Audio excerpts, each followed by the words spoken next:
Hi everybody! Welcome back to BQ or Bust reaction videos. It's like, I think it's like 6 in the morning. Yep, 6 in the morning. This is when I can do these. Bang them out first thing when I wake up while I drink my coffee. If you have no idea what this is, I took a couple years of my life to try to shave my marathon time from like 4 hours down to 3:35 and then from 3:42 to 3:30 because you'll see what happens. But I've never seen these videos and someone tried to watch them and they freaked me out that they were watching them. So I thought I would watch them all and react to them because it's been 4 years. And I now am a running coach and coach thousands of runners. Last year I coached over 3,000 runners. So I thought it'd be fun. What do you think? Should we keep going? Last week we stopped at 11. This is kind of where things start happening. So this is kind of exciting. But let's do it. Ready? Episode 12. I am so sore right now. I just don't want to get up off the floor. I've been on the floor for 30 minutes. But can we talk about how incredible today's session with Josh was? You're excited.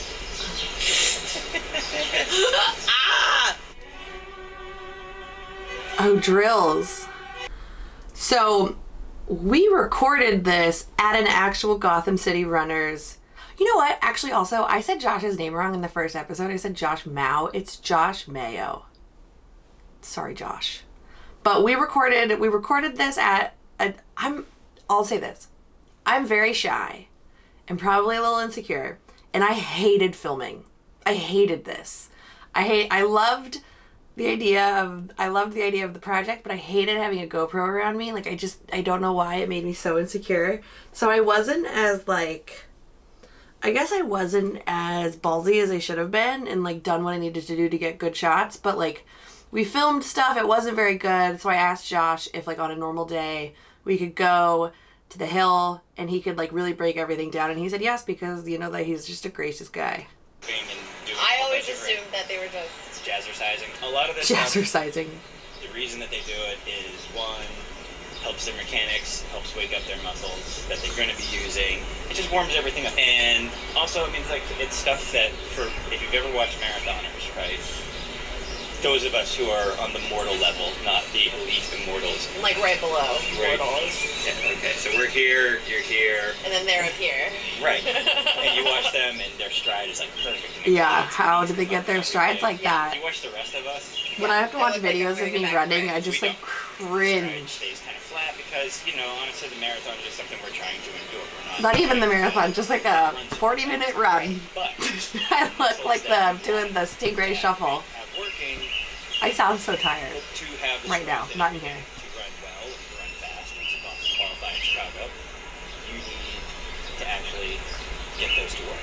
The other thing about these drills that helps is that if you are a heel striker or flat, when you run, that all of these drills, if you really focus on what part of your foot hits the ground all the time, you can start to create muscle memory as we go. Gotcha. And then each piece of each one of these will help you sort of shift your stride a little bit. Just remember, Drills are great. always Highly recommend. do a few regular running strides at the end of it. So Gotcha. Here's a good question. Why are we on a hill? Yeah, Kelly, great because it's question. harder to cheat.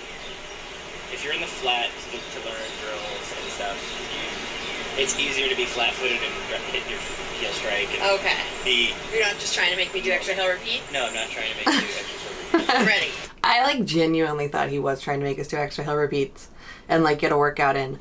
But I will say, I noticed it's noticeably different how you can like notice stuff when you're on a hill. So I subscribe to this. Big deal. What are we starting with? So we're gonna start with A-skips. A-skips. Yep, and just think of it like Little Red Riding Hood. Little Red Riding You're Hood. just gonna skip to grandpa's house. Okay.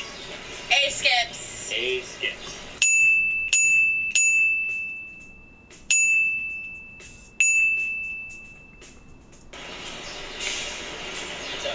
Focus on the knee and the strength. Look at me skip versus Josh. I'm like dancer skipping. What's my arms doing? Josh is like a runner and I'm like, wata, wata, wata, wata. No. Is that, are you naturally are when you run? Next. Next, high knees. I haven't done drills in so long, and I think about them every time I go for a run. Heels to your butt, Kelly. Heels to your butt. Okay. Good. Now we can do it moving. Look at my little butt. Look at my nice little butt. Look at Josh and his long legs. Pretty good to me. That's not bad. I'm not hitting my butt though. Leg's coming all the way up in the right leg. There you go. That's better. What's next? So whichever you want to call this one, grapevine, karaoke. Dirty dancing? I called it dirty dancing. I still call it dirty dancing. You want to try and keep everything sort of square in front of you so that the legs... You know what? I literally just now realized why it's called grapevine. Because it like intertwine. Oh, okay. Doing all the work, crossing over, front and back, most everything else stays relatively square. Waking the hips up. I saw the writings on the wall. Next, bounders are more of like a warm-up before a workout type of a thing versus something you really want to do before a race. Not race, workout. Yeah. Gotcha. Remember how to do it? Nope. Do you remember how to do it? Nope. Key, land softly on your forefoot. Let's see if I do that. Okay. Oh, what a little gazelle. You're like a T-Rex. Up, forward, more. What am I doing? Why am I doing Yeah, that? forward. That's better. Much better. Next. I look like I'm You trying to have like audition for the Don't ballet. worry too much about how high your knees go. Okay, how fast you can get your knee up and down real quick while moving forward. Quick feet was the only one I ever like really felt like I could do. I'm going forward. Backwards? You're going kind of upwards and backwards. Okay, let's go. There we go. So you paid attention the whole time that time. That time there wasn't. That you had it right. Okay, and then the final thing is strides, which is basically the culmination of everything. Start easy and work your way up to full speed. Oh look, we got oh look at my stride. Oh god, it's awful.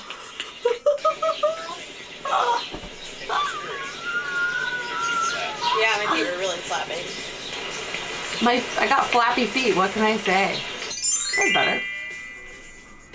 People who have postural issues or overstride problems, I overstride fully. where you find Well, not as anymore. you're running, kick your foot out in front, always landing out in front, Way out there. way out there. One way to trick it and to practice with it is push a stroller. In lieu of a jogging stroller, if you don't have one, if you want to feel the body position, find somebody of comparable size or slightly larger, and push them. This one was like the first time that I felt it. That I felt what I was doing and how to do it correctly. This like changed a lot for me. Look at how nice it looks out there. It's like winter right now. I miss green.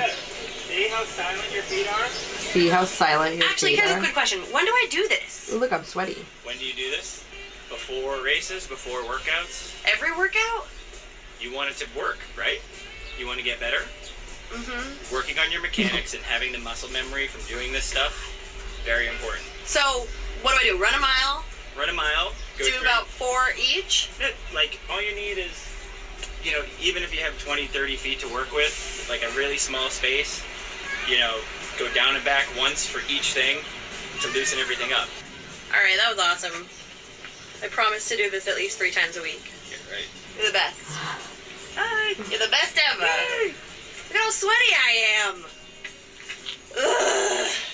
Alright, well, that's episode 12. Drills. Drills are like something that I know a lot of my runners don't like to do because it's like one of those things that just seems really complicated, and because it's so complicated you just like don't even engage with it. This is kind of like the only way you'll fail is if you fail to try type thing. If you can find someone who knows how to do them to teach them and watch you, great. But if not, like, just do them to feel. Just do them to feel. really start to pay attention to your body and like what's moving where and where are you feeling stuff. Like really ask yourself, like, how can I listen to my body? Like Josh talks a lot about ninja feet, and that's important. People talk a lot about cadence, and it's like, I would much rather you focus on like strength training and then maybe doing like drills often than trying to hit a certain cadence because you think it'll be better for you. But, you know, to each their own. Should we move on? The mental block, episode 13. Let's do it. I forgot that I was racing this week. Josh kindly Same day. reminded me. So, like you ran your time trial, which you inadvertently ran a progression, you're going to try and run a very specific progression on Sunday. I can do that. I know you can do that. But now you're going to have to do it when I tell you to do it, which is different than doing it when you feel What are it. the times going to be? I'm not telling you now. I gave you less time to freak out. I'm Smart not going to man. freak out. Yes, you will. Do I look like I freak out? Yeah. Freaking Accurate. out now. I should go to Jacob's Pickles instead of getting juice. Well, my diet can start tomorrow. There you go. No dieting. It's 5 in the morning. Today, the race is a 4-miler, but I have to do 10 miles. It's my Hillary campaign shirt that I got from the campaign. Pretty cool. Still with her. Actually, today's the day of the inauguration, which is like, oh, thank God. So the goal during the race is to just start strong and finish really fast. I'm hitting a bit of a mental block in that Already hitting a halfway mental to block? 3/4 the way through, I get tired. So I tell myself I'm tired and to pull back, even though my splits are consistent. So Josh wants me to run without time stuff and just try to run fast and get faster. I do this to my athletes all the time. Start strong, finish strongest, see what happens, and everybody implodes. Because this is what we do. I feel to try to see what I can do without feeling like I need to do. Josh is a X, great Y, coach. Z. Let's see what happens. 1 mile warm up done. Now it is time to stretch. I wonder what race this is. Why is it tilting? Remember those drills that Josh taught us? Now it is time to do them. Looks like a nice morning. Those shoes were too big on me. I don't know why I kept running in them. I think I ran them. Oh God. Oh, okay. 4 miles. That's a 4-miler. 30 minutes and 48 seconds at a 7 minutes 42 second pace. Clearly, I am getting faster.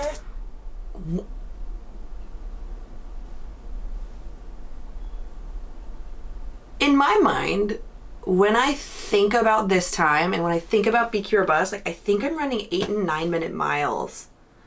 This is so wild to see that I'm running in the 7s and to like not feel strong. Which, I mean, this is just like learning predefined limits and unlearning how to like, well, we'll talk about that later. But I am not getting smarter. I was supposed to start and progressively get faster. That's called negative splits. I took off like a bat out of hell and crashed and burned. I'm happy with my time. I ran ridiculously fast. Oh, good. But I am not happy with my execution. All right. 4 more miles down the West Side Highway to hit 10 total miles, and then I'm done. A race on top of a long run? I know we did a lot of really funky stuff because the New York Roadrunners used to give us so many opportunities to race, and we used a lot of these races as practices, but that's wild. This is wild. Wild, wild, wild. Something that I actually, well, we'll talk about it at the end. We're so lucky to live in New York City and have the running and biking paths we have. So remember when I said that I took off way too fast and then just totally crashed and burned? That didn't happen according to my little watchy watch. So allegedly I took off at a 7:40 pace and then ran a 7:27 on mile 2. Mile 3 was a 7:59, and then mile 4 was a 7:21. What happened at 7:59? Well, I totally, completely mind blanked myself. I have this really, really bad habit of telling myself I'm tired when I'm actually uncomfortable. So instead of saying, ouch, this hurts. Or maybe I'm tired too. I say, ouch, this hurts. I'm tired. Pull back. And I've been working on it for so long, and I thought I had worked through it. No. But surprise, I haven't. And I actually ran this on Thursday when we were at the track. I'm just like slightly angry about it still. I'm disappointed in myself. But let's rewind a little bit to Thursday. So we did 300s. What's a 300? Oh my gosh, I'm so glad you asked. 300's fun. An entire circle in a track. If you've ever looked at a track and been like, what does that mean? It's 400 meters. We were doing 300 meters, which means you run the straight, the curve, and then the second straight. And then you walk to redo it again. So I take off the first straight, go into the second curve, and then once I come out of the second curve, I say to myself, oof, ouch, you're tired. You should slow down. That used to really frustrate me. I did have this really big fear. I wouldn't even call it a mental block. I had this huge fear of pain throughout this entire thing, but it was super prevalent at the track. Really frustrated that today, right at like the 2 to 300 meter mark. Myself, wow, you took off too fast, and now you're paying for it. That's like my reasoning. And instead of just saying you're running hard and you're running fast, go.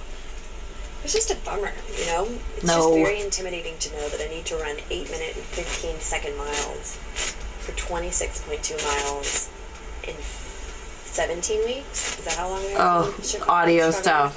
Recording anything, like audio stuff is so aggravating. A little bit terrified again. I've had a string of not so great runs, and I'm just totally and completely letting that dictate fear. It's like the old saying, trust your training. I just need to do it. I need to get them out of my head. I just need to go. Woof. I think it's just time to like refocus back in, look back at the goal, remind myself what the stakes are, and just go. Just do the work. Shut up. Stop complaining. Just do the work. Yeah, girl. 17 weeks to go. Okay, so one, like, clearly I'm in incredible shape because being able to run 4 miles at that is, like, fantastic. I wish more people would have, like, shaken me and been like, what is wrong with you? You are so strong. You're in a great position to BQ. What is wrong with you? Just have fun. Gosh, the other thing is, like, this is something I tell all my athletes. Stop trying to define everything and understand it. Just trust. This is all about practice so that you can trust. So that you can really listen to your body. And in those moments, when that voice says pull back, you're able to say, like, I know I want to pull back. I know I'm tired. I know I'm hurting, but I want this. And let's see what happens. Let's just keep going and see what happens. Let's just keep going and see what happens. So instead of letting that feeling of fear or panic or paying attention to how hard you're breathing, all that stuff, instead of letting that dictate the fact that you then think that you're not strong enough, let that just kind of be a cue that you're working really hard. You know, and that maybe you will be able to hang on, maybe you won't, but you'll never know unless you try. So stop trying to have it all figured out. Stop trying to define where you are and what you can do, and just go. Exactly what I said.